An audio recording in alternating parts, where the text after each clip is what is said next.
नमस्ते बच्चों।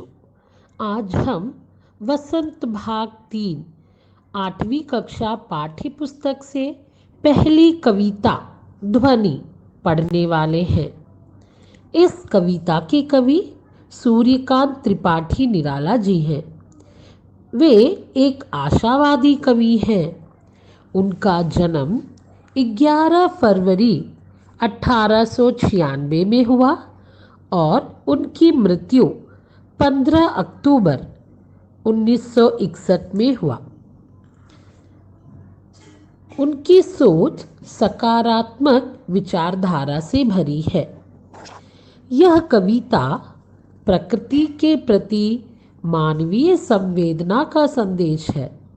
इस कविता के द्वारा कवि युवा पीढ़ी को प्रकृति के उदाहरण द्वारा नींद और आलस्य से जागृत होने की प्रेरणा देते हैं।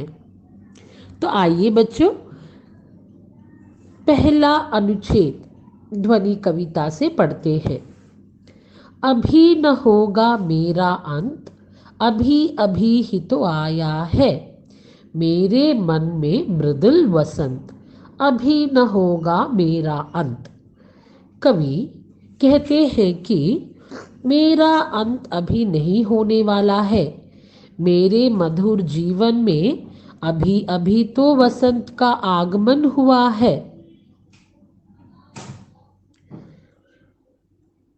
वसंत ऋतु सुंदरता, हरियाली, भरपूर बहार से आकर्षक करने वाली एक ऋतु है।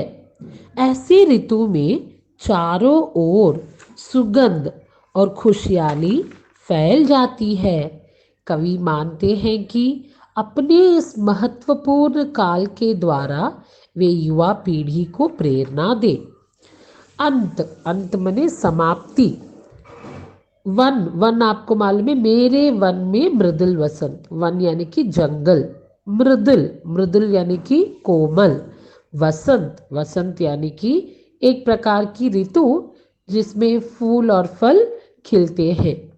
अभी न होगा मेरा अंत यानी कि समाप्ति, अभी समाप्ति नहीं होगी। Through this poem, children, the poet gives message to the youth generation. He says that they should give up their laziness and awaken from the sleep. The poet was alarming them by giving examples of nature.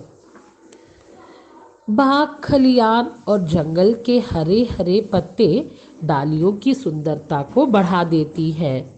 Hare Hare ये पात, डालियां कलियां कोमल गात, मैं ही अपना स्वप्न मृदुल कर फेरूंगा निर्दित कलियों पर, जगह एक प्रत्युष मनोहर। हरे हरे ये पात यानी कि पत्ता, लीफ। डालियां आप लोग को मालूम है, ब्रांचेस, ट्विग्स। कलियां यानी कि बड्स। कोमल यानी कि बहुत सॉफ्ट, और गात यानी कि शरीर, बॉडी। मैं ही अपना स्वप्न यानी कि सपना, ड्रीम। मृदुल यानी कि अगेन कोमल। फेरूंगा निर्दित कलियों पर, निर्दित यानी कि सोए हुए कलियों पर, जगह एक प्रत्युष मनोहर।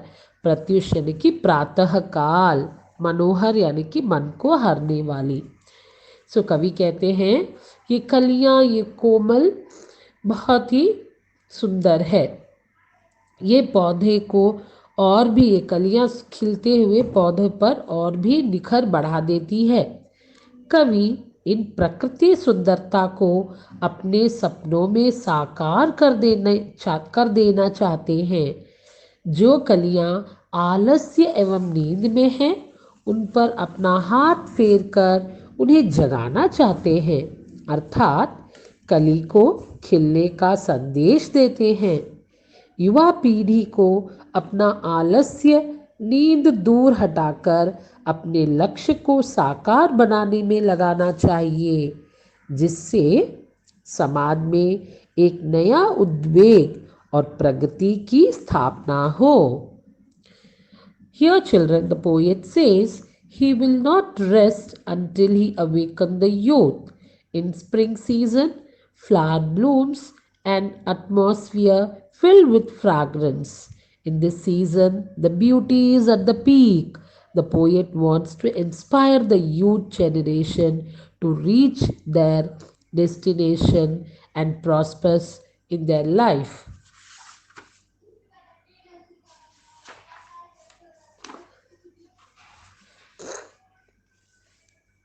कवि हर फूल की तंद्रालस यानी आलस दूर करके अपने उद्देश्य से युवा पीढ़ी को जागृत करने का प्रयास करते हैं।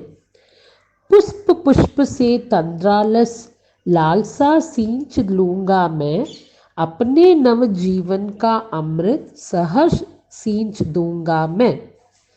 द्वार दिखा दूंगा फिर उनको, है मेरे वे जहां अनंत, अभी न होगा मेरा अंत। कवि यहाँ यह कहना चाहता है कि हर फूल से वह उनके तंद्रालस यानी कि उनका आलस्य, उनकी आलस की जो लालसा है, जो इच्छा है, उसे दूर कर देंगे और अपने नव जीवन का अमृत यानी कि सुधा सहर्ष सींच दूंगा मैं। अपने अमृत अपने सुधा से बहुत खुशी से वह नव जीवन नए जीवन को उत्तम कर देंगे, नए जीवन को आगे बढ़ाएंगे, उसमें उल्लास और सुंदरता बढ़ा देंगे।